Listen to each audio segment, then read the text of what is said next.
আজি 14 নৱেম্বৰ সমগ্ৰ বিশ্বতে আজিৰ দিনটো বিশ্ব মধুমেহ দিৱস হিচাপে পালন কৰা হৈছে। এই দিনটোৰ তাৎপৰ্য এই যে আমাৰ বিশ্বত দিনে দিনে মধুমেহ বা ডায়াবেটিছ ৰোগীৰ সংখ্যা বাঢ়ি গৈ আছে। এই মধুমেহ বা ডায়াবেটিছ ৰোগীৰ সংখ্যা বেছিকৈ বঢ়াৰ ফলত আমাৰ মানুহৰ মাজত নিজৰ প্ৰডাক্টিভিটিও হ্ৰাস পায় আৰু তেওঁলোকে যিমানে এই ডায়াবেটিছ ৰোগত আক্ৰান্ত হৈছে তেওঁলোকৰ চকুৰ সমস্যা, লগতে কিডনিৰ সমস্যা, লগতে হাৰ্টৰ সমস্যা আৰু নানা সমস্যাৰ সৃষ্টি হয়।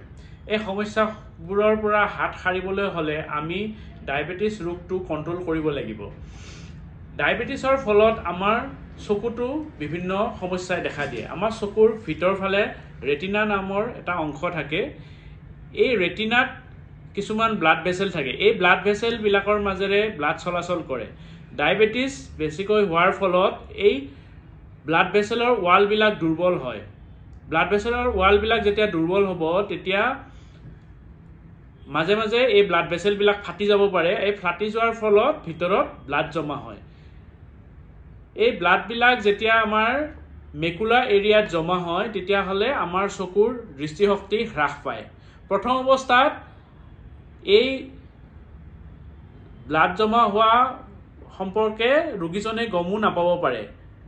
সেয়েহে প্ৰতিজন ডায়াবেটিছ ৰোগীয়ে প্ৰত্যেক 6 মাহৰ মূৰে মূৰে এজন চকু বিশেষজ্ঞৰ হতুৱাই চকুজুৰি ভালকৈ পৰীক্ষা কৰাব লাগে। আমি যদি চকুজুৰি ডাইলেট কৰি চকুৰ ৰেটিনাটো ভালকৈ পৰীক্ষা কৰোঁ তেতিয়াহ'লে চকুৰ ভিতৰত থকা ব্লাড ভেসেলবিলাক ঠিকে আছেনে নাই আৰু সেই ব্লাড ভেসেলৰ পৰা ব্লাড ওলাইছে নেকি সেইটো গম পায়। সোনকালে যদি এই ব্লাডবিলাক আমি পৰীক্ষা কৰি দেখা পাওঁ যে ব্লাড ওলাইছে তেতিয়াহ'লে সোনকালে ইয়াৰ ট্ৰিটমেণ্ট কৰিলে প্ৰাৰম্ভিক অৱস্থাতে ইয়াক ফলপ্ৰসূ ট্ৰিটমেণ্ট কৰিব পাৰি। কিন্তু যদি প্ৰাৰম্ভিক অৱস্থাত ইয়াক ধৰা পেলাব নোৱাৰি তেতিয়াহ'লে এডভান্স ষ্টেজত ইয়াক ধৰা পেলালেও আমি ফলপ্ৰসূ ট্ৰিটমেণ্ট কৰাত কেতিয়াবা আমি ব্যৰ্থ হওঁ আৰু তেতিয়া ট্ৰিটমেণ্টবোৰ খৰচীও হয় আৰু ট্ৰিটমেণ্টবোৰ পুৰা কৰাৰ পিছতো চকুজুৰিৰে ভালকৈ ৰোগীগৰাকীয়ে দৃষ্টিশক্তি লাভ কৰিবলৈ সক্ষম নহয়।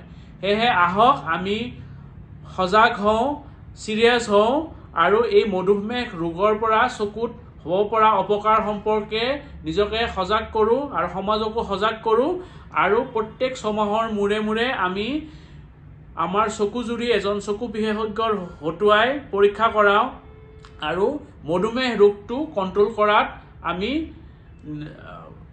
নিজকে নিজে আৰু পৰিয়ালৰ সকলোকে সজাগ কৰোঁ। ধন্যবাদ।